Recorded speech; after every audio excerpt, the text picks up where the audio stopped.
सुप्रभात। बाबा कहते हैं, मेरे प्यारे बच्चे, मैं जानता हूँ तुम अभी बहुत जिम्मेदारियों के साथ आगे बढ़ रहे हो और बहुत कुछ करना चाहते हो, लेकिन कुछ जिम्मेदारियाँ ऐसी हैं जिनसे तुम दूर नहीं जा सकते हो। बच्चे, कभी भी जब निर्णय लेने में तुम्हें समय लगे ना, तो तुम सब मेरे ऊपर छोड़ दिया करो और जो भी जिम्मेदारी तुमने संभाली है, तुम विश्वास रखना उन्हें तुम अवश्य पूर्ण करोगे और जिम्मेदारी के साथ अपने लक्ष्य को प्राप्त भी करोगे। और तुम छोटी छोटी बातों को लेकर इतना डर क्यों जाते हो, स्वयं को कमज़ोर कर लेते हो? तुम मेरे बच्चे हो, विश्वास से पूर्ण हो, तुम कमज़ोर हो ही नहीं सकते। और हाँ, मैं देख रहा हूँ किसी बात को लेकर तुम नाराज़ भी हो किसी से।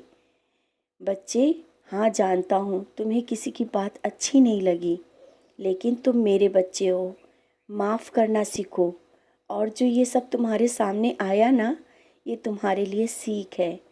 बात सबसे करो, लेकिन अंधा विश्वास किसी पर नहीं, क्योंकि जो तुम्हें अपना कहते हैं ना, वही बनावटी मुखौटा लगाकर तुम्हारे साथ है। और जितना समय तुम दूसरों की बातों में और ऐसे लोगों के साथ व्यर्थ कर देते हो ना, अपने घर परिवार को समय दो। घर में जो बिखराव दिख रहा है ना, पहले तुम्हें उसे सही करना होगा। और बच्चों के लिए इतना जो चिंतित हो, उनके पास बैठना और बात करने के लिए समय निकालो, उनके साथ समय बिताओ। और जो व्यस्तता के कारण तुम नहीं कर पा रहे हो, बच्चों की पढ़ाई को लेकर चिंता मत करो। मैं हूँ ना, कभी भी निराश नहीं होने दूंगा। और बच्चों के बारे में, उनके भविष्य को लेकर जो सपना देखा है ना, वो अवश्य पूर्ण होगा। अभी जो परीक्षा दे रहे हैं, उसमें भी सफलता मिलेगी, क्योंकि मैं वो हर खुशी देना चाहता हूँ जिससे तुम्हारे चेहरे पर मुस्कुराहट रहे। और व्यस्तता के कारण तुम ऐसे अस्त व्यस्त क्यों रहते हो? कभी आराम से बैठकर आईने में देखो, क्या बन गए हो। जब तुम अच्छे से व्यवस्थित होकर मेरे सामने आते हो, मुझे बहुत खुशी होती है। जैसे माँ के सामने जब सजा संवरा बच्चा सामने आता है ना, माँ बहुत खुश हो जाती है और उसे बहुत प्यार आता है।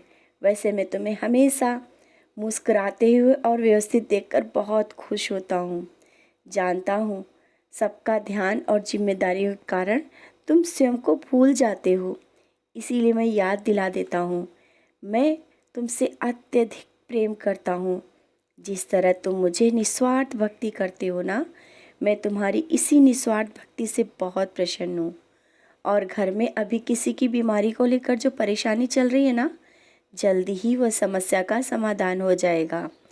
और हाँ, ये संदेश सुनते वक्त भी मैं तुम्हारे बहुत करीब हूँ। महसूस करना, मैं दर्शन अवश्य दूंगा, कहीं भी और किसी भी समय। जब तुम मुझे याद करते हो ना, मुझे आना ही पड़ता है, क्योंकि मैं भी तुम्हारे उतना ही करीब हूँ जितना तुम मेरे करीब हो। खुश रहा करो, मुस्कुराते रहा करो।